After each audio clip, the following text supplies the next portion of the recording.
भाई का गला बैठ रहा है, 1 महीना तो रोज सत्संग है कहीं ना कहीं।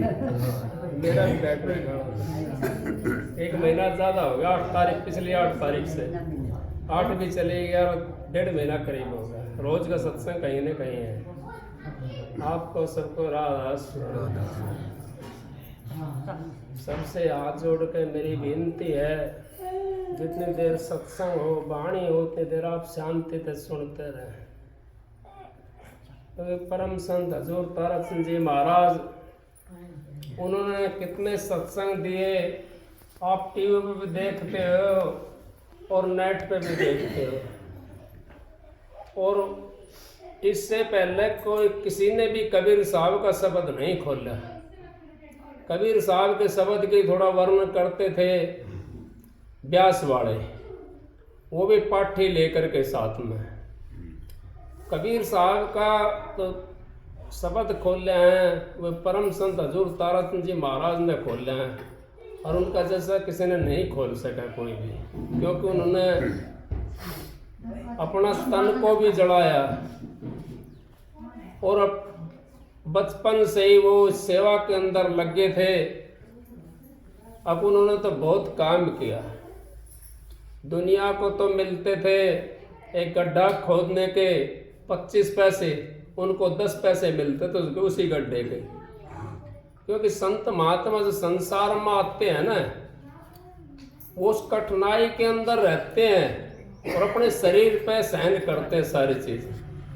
जो शरीर पे अपने पे सहन करके दूसरे को बताता है, यूँ समझो हमारा भी काम बढ़ जाता है उससे। क्योंकि उन्होंने तो वो विद्या पढ़ी हुई बताई है। एक तो होता किताब में पढ़ करके बता दी, एक होता है जो अपने काम धंधा करके, जो जमींदार है वो तो किताब में पढ़ने के नहीं जाता, वो तो खेती के अंदर तजर्बा करता है। इसी तरीके से संत महात्मा भी तजर्बा करके बताते हैं। ये पोथी पढ़ना, वेद पढ़ना, ये इसको मैं गलत नहीं बता रहा, कोई ये सोच रहा हो गलत बता रहा है, क्योंकि ये अच्छी चीज है, इससे भी हमारा कुछ ना कुछ मिलता है। लेकिन हम वही बात है, फिर महाराज जी वाली, अगर पेट के ऊपर रोटी बांध ली तो भूख तो नहीं मिट सकती। भूख तो हमारी तभी मिटेगी जब हम रोटी खाएंगे। किताब पढ़ने से बाहर की पूर्ति हो सकती है, मन को वैसे शांति मिल सकती है, लेकिन किताबों से कोई संत बनता नहीं देखे आज तक। संत तो तभी बनाएगा जब इस रास्ते को हम तय करेंगे, अंतर वाले को। और दुनिया सारी बाहर भटकाती है। कैसे भटकाती है? जितने आपने देखे मतांतर चले हुए, अब बहुत ज्यादा, कोई एक खत्म होता दूसरा तैयार हो जाता है। एक पे पर्दा पड़ेगा दूसरा तैयार होगा। वो गोपाल लड्डू चला हुआ है, गोपाल लड्डू कहे पता नहीं क्या कहे उसने, मेरे को तो पता नहीं। लड्डू गोपाल वो कहा, वो तो मूर्त से बना रखे हैं, उनको काला वो बाना पहरा रखा है, काला, और वो इसका सोना कलर का सा। उनको लैट्रिन करवा के आएंगे, वो फिर नहवाएंगे, फिर उनको खाना खिलाओगे। ऐसे खाना नहीं खाओगा। खाना तो उसने खवाया था, किसने? कर्मा ने। उसका पिता था, वो भगत था। वो कहने लगा, बेटी मैं आज कहीं रिश्तेदारी में जा रहे हूँ और मेरे ठाकुर जी को खाना खिला देना। उन्होंने कहा ठीक है पिताजी, मैं खिला दूंगी। अब वो चले गए कहीं रिश्तेदारी के अंदर। अब उन्होंने खाना बनाया, कर्मा ने, उनकी लड़की थी कर्मा, उन्हें खाना बनाया। और खाना बना करके और उसके सामने रख दिया, आप ठाकुर जी आप खाना खाओ तभी मैं खाना खाऊंगी, आप खाना खाओ तभी मैं खाऊंगी। एक दिन पूरा बीत गया, शाम होगी, शाम भी बीत गई, फिर सुबह दिन निकल आया। उसने एक प्रण कर लिया अपना, अब जब तक आप नहीं खाओगे तो मैं भी नहीं खाऊंगी। उसने उस ठाकुर जी की मूर्ति ने उसका खींचना खाना पड़ा। तो ऐसी लगन से अगर हम भक्ति करते हैं चाहे बाहर की करें चाहे अंदर ही करें, ऐसी लगन से अगर हम भक्ति करते हैं तो हम उस जगह पे पहुंच जाएंगे। अगर हम खाली फॉर्मेलिटी के लिए जाते हैं, अगर भाई गए मंदिर के अंदर धोख लगाई, भाई बाबा तेरी मर्जी है, जो कुछ करना तू जाना, तो वहां से हमारा गुजारा इस तरीके से नहीं होगा। क्योंकि हमने तो उस आस्था तो रखी है, लेकिन आस्था में हमारा ध्यान नहीं, अपने काम काटने के लिए आस्था है वो। गए हम जा करके लेट हो रहे हैं, ड्यूटी पे जाना है, खेत में जाना लेट हो रहे हैं। जब आप एक चीज के निश्चय हो गए किसी चीज के, तो फिर आपको चिंता किस बात की है? जब माँ के पास बच्चा चला जाता है ना, बच्चे को किसी बात की चिंता नहीं रहती, माँ को चिंता हो जाती है अब मेरा बच्चा का धूप ना लगे, मेरे बच्चे को प्यास नहीं लगे, मेरे बच्चे को भूख ना लगे, माँ को चिंता हो जाती है। फिर हम तो खुद चिंता के अंदर डूब जाते हैं। आजा भाई धन्ना, आजा, हम तो खुद चिंता के अंदर डूब जाते हैं। हम तो ये सोचते हैं अगर हम वहां नहीं गए तो हमारा काम बिगड़ जाएगा। नहीं, हमने वो ऐसा निश्चय रखना चाहिए, भाई आजा आ जाए और आ जाए।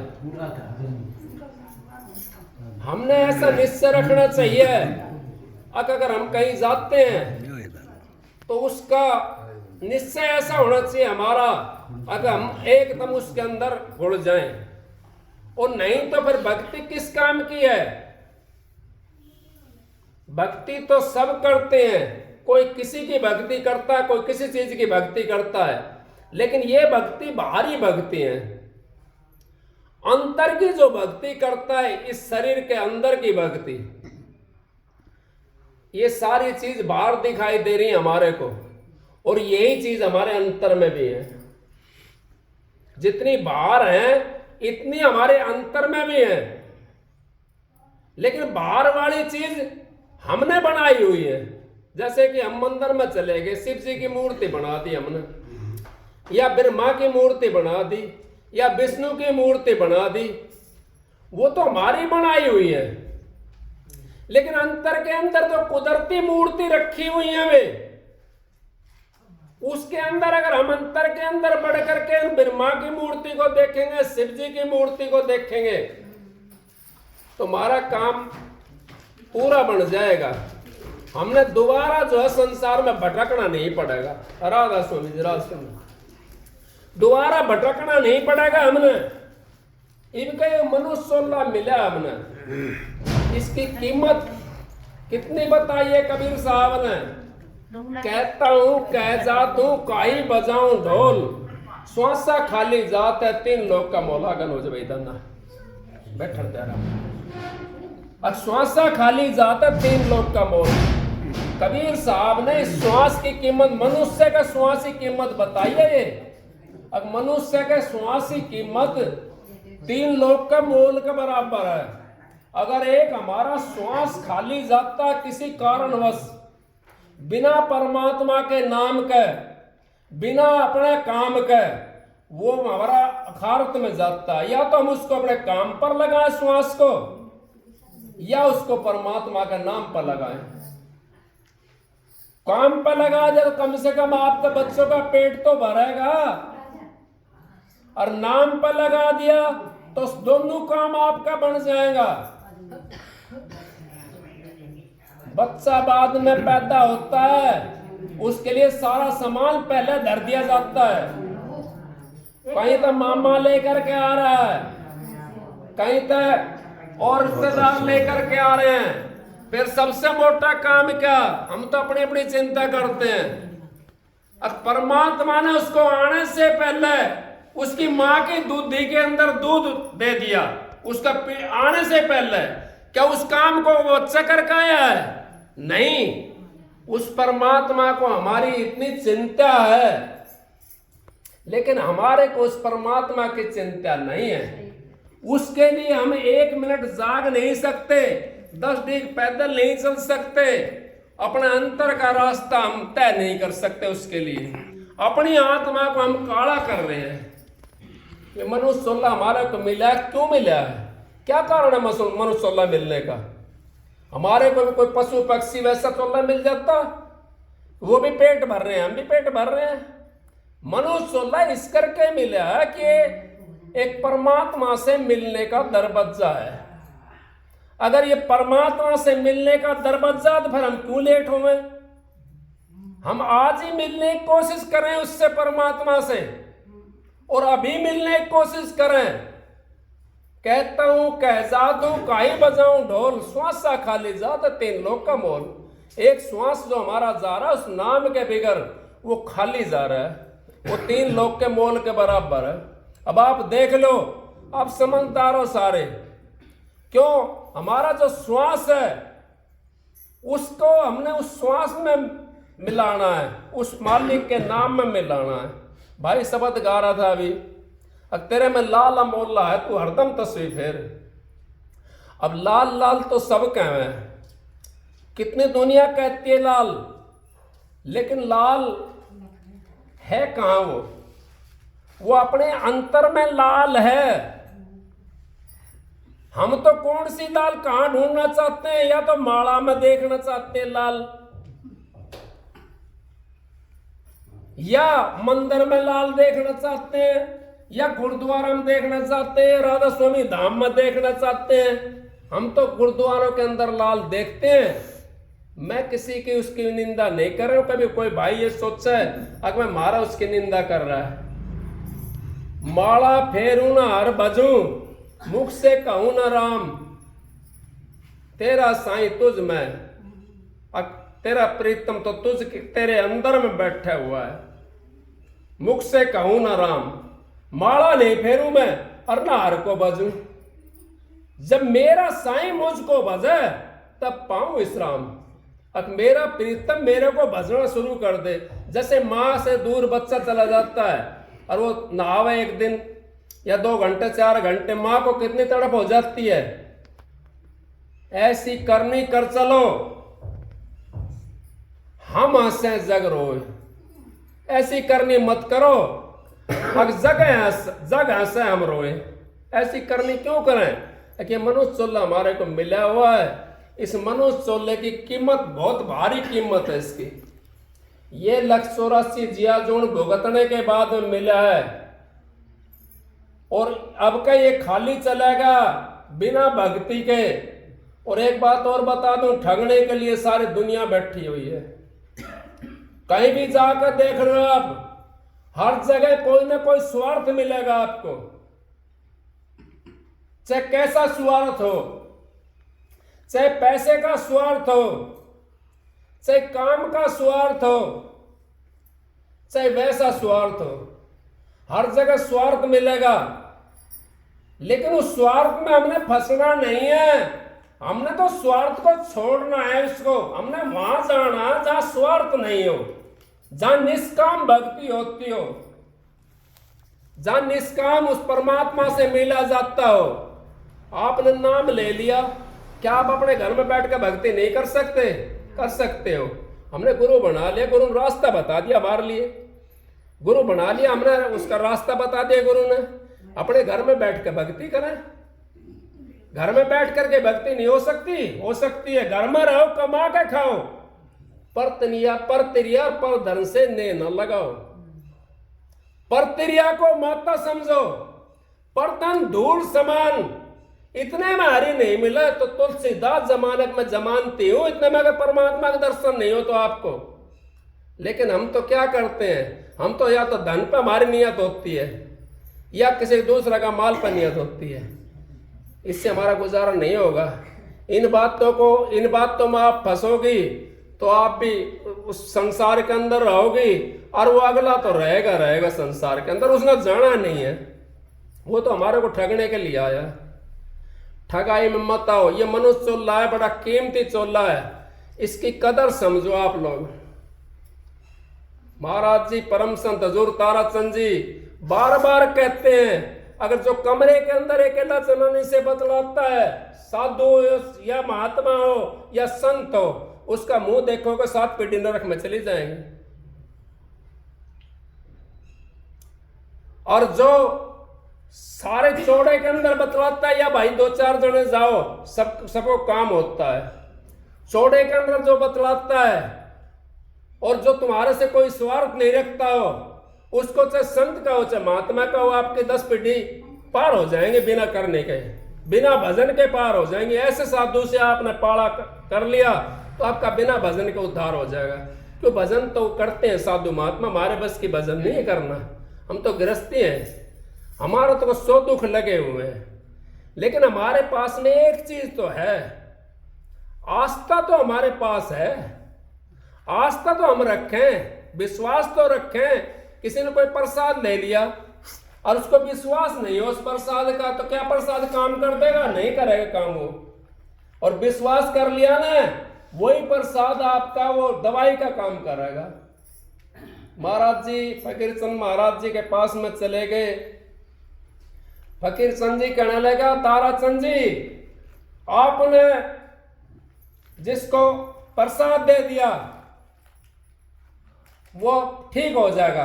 नो महाराज नहीं, गलत बात। नो ना, ओ बेटा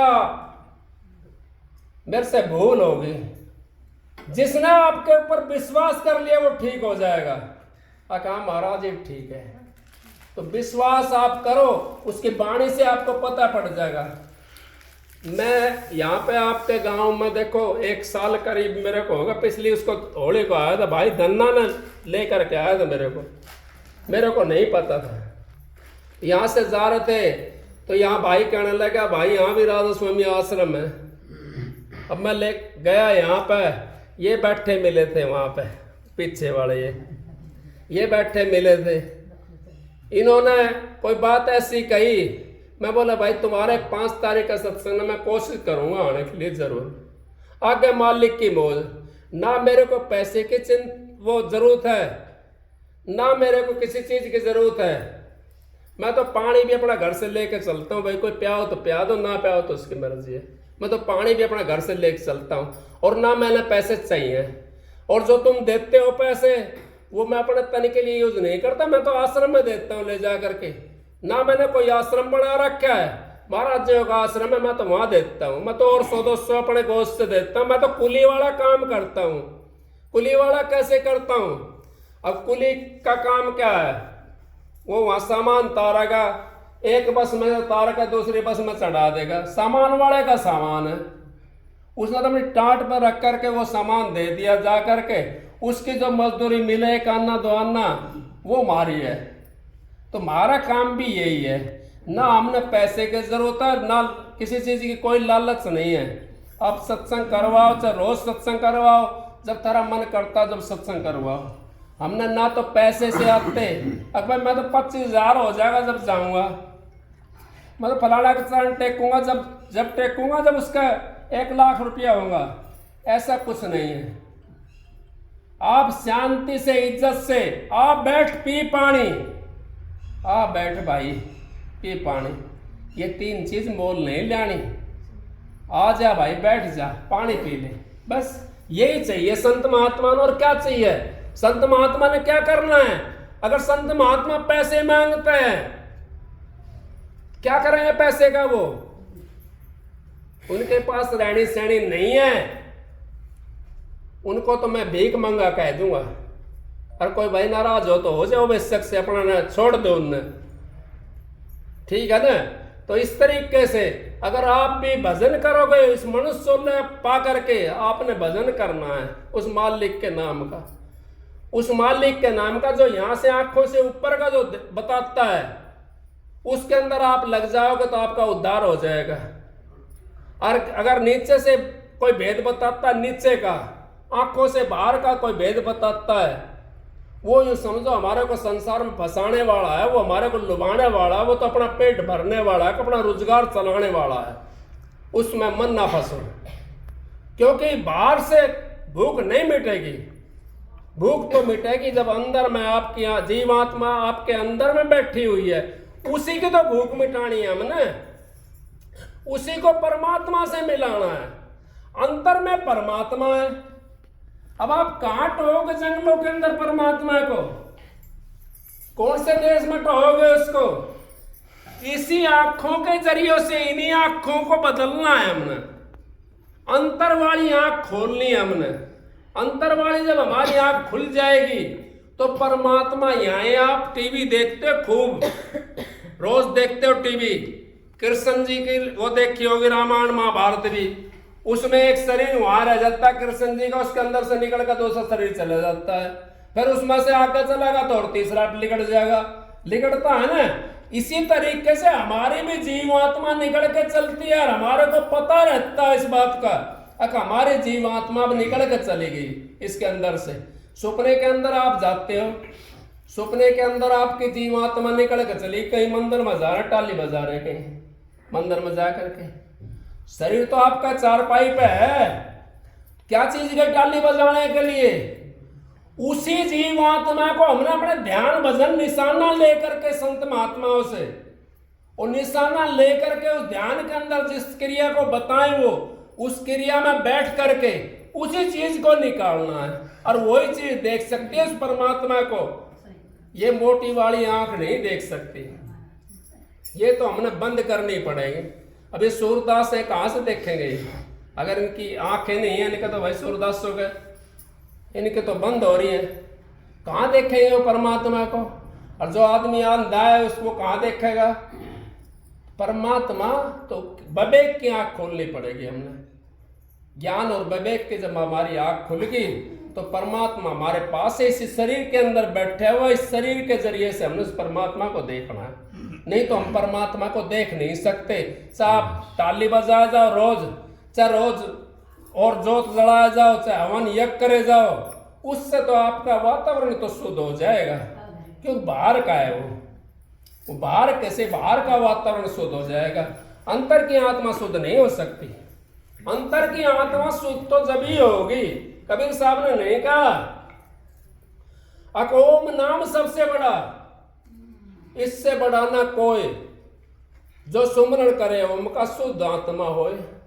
आत्मा के शुद्धि होगी न, बोला महात्मा जी, महाराज जी, मेरे को तो आत्मा शुद्ध हुई, परमात्मा तो नहीं मिला।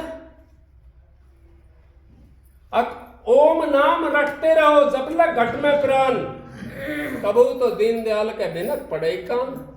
अब उस दीनदयाल का नाम बता दो महाराज, वो दीनदयाल कौन है उसका नाम बता दो, उसी की जरूरत है मेरे को। तो फिर क्या कही कबीर साहब ने, कह दी धर्मदास के लिए नाम दिया था, धर्मदास के लिए कबीर साहब ने।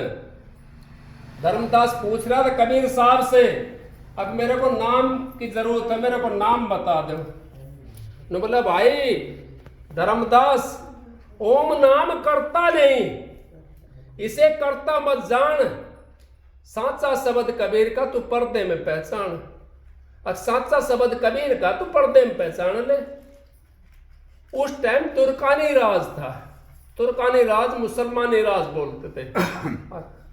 उसमें कोई उनसे अलग चलता था तो किसी का हाथ कटवा दिया, नहीं देखा रहता उसका हाथ कटवा दिया, ऐसा हाथी के पैर का बंधवा दिया कबीर साहब को। नानक साहब से जेल में चक्की पिसवा दी, नहीं पिसवाई, वो तुर्कानी राज था, उनके विपरीत जो बोलता था उसी को वो यातना देते थे। फिर कहने लगा भाई महाराज जी, मेरे तो इससे तसल्ली नहीं हुई नाम से, इससे तो बस यहां तक शुद्ध आत्मा हो गई, और भाई ये तो परमात्मा से तो नहीं मिला मैं। ने बोला भाई आपने करना क्या है? अक धर्मदास, ये नाम मैं बताता हूं सार का, कबीर धारागम की। अब आप यूं कहोगे, जब ये जीवात्मा जब इस काल महाराज के चक्कर में आई थी, उस समय ये सतलोक के अंदर थी, सतलोक से ऊपर राधा स्वामी धाम के अंदर थे, स्वामी धाम में। कोई कहेगा किसी का पर्सन होगा, ये किसी का पर्सन होगा। अब भाई ये राधा स्वामी कहां से आया? राधा स्वामी कहां से? भाई थोड़ा सा रुक जाओ यहाँ। राधा स्वामी कहां से आया? राधा स्वामी तो आदि अनादि है, क्योंकि हमारे वेदों के अंदर स्वामी स्वामी लिखा हुआ है। ये जब जीवात्मा वहां से काल महाराज लेकर के आया, उस परमात्मा की भक्ति करी काल महाराज ने, कितनी 72 चौकड़ी तो एक पैर के ऊपर खड़ा होकर के, 72 चौकड़ी युग हम तो 10 साल नहीं कर सकते खड़े होकर के। 72 चौकड़ी युग तपस्या करी काल महाराज ने सतपुरुष से जीव लेने के लिए, अपना संसार रचने के लिए। अब उसने 72 जब भी फिर नहीं रच सका, संसार तो रचना कर दी उसने, लेकिन 1 लाख पैदावार 1.25 लाख खावा कहां था वो। फिर दोबारा फिर तपस्या करी, एक अंगूठे के ऊपर 74 चौकड़ी, 72 पहले 74 चौकड़ी फिर बाद में। फिर जीवात्मा मिली थी संसार रचने के लिए, और ये संसार रच दिया, वहां से आई थी जीवात्मा। ये वहां से धार की तरह बहती, जैसे हम चले गए गंगा जी के ऊपर तो कहां से आती, गोमुख से निकलती है, फिर कहाँ आ गई त्रिवेणी में, फिर फलानी जगह, फिर ढेकड़ी जगह, फिर हरिद्वार में, फिर नो करके सारी नदियों के अंदर बट गई ना। इसी तरीके से जीवात्मा ये संसार के अंदर बट गई, वहां से तो धार आई थी। कबीर साहब ने कहा, कबीर धारा गम की सतगुरु दई बताए, ताहे उलट कर सुमरन करो स्वामी संग मिलाए। अब इसने उलट के, धार थी, उलट के क्या कही, यही उसने करा था वाल्मीकि ने नाम, इसी नाम को उल्टा नाम जपे जग जाना, वाल्मीकि हो ब्रह्म समाना। आप बताओ, राम तो था भी नहीं पैदा, क्या राम राम कही थी उसने, या मरा मरा कही थी? ये तो अपनी अकल का तंग लगाने लगे, हम पेट के पुजारी, हम जो पेट के पुजारी है ना, अपनी अकल का तंग लगा लिया। 10,000 बरस पहले रामायण लिख दी वाल्मीकि जी ने, नहीं लिखी। आपका शास्त्र बता रहे हैं, आपकी रामायण बता रही है 10,000 बरस पहले लिख गई रामायण वो।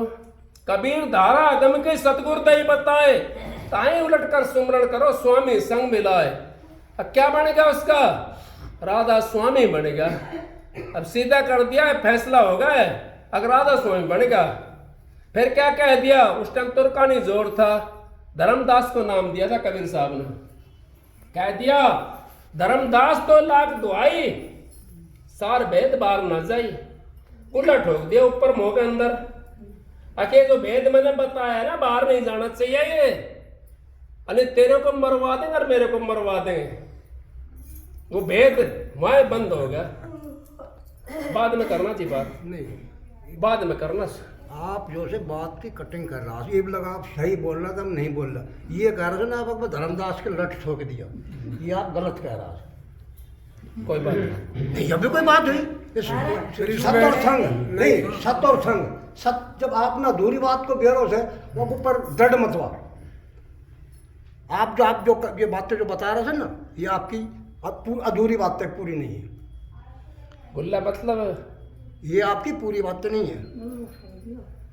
ऐसा नहीं, ऐसा नहीं है जैसे आप सोच रहे हो ना, आपका भाव दूसरी जगह चला गया। समझ बाहर ना जाए, अपना हो तो दे बताई, नुगरा हो तो ले छपाई, ये साथी को पूरी। आपका भाव दूसरी जगह चला बात गया। कोई बात ना है, कोई ना, बैठ जाओ, सुन लो। ना धर्मदास तो लाख दुआई, सार भेद बाहर ना जाए, अपना हो तो दे बताई, नुगरा हो तो ले छपाई।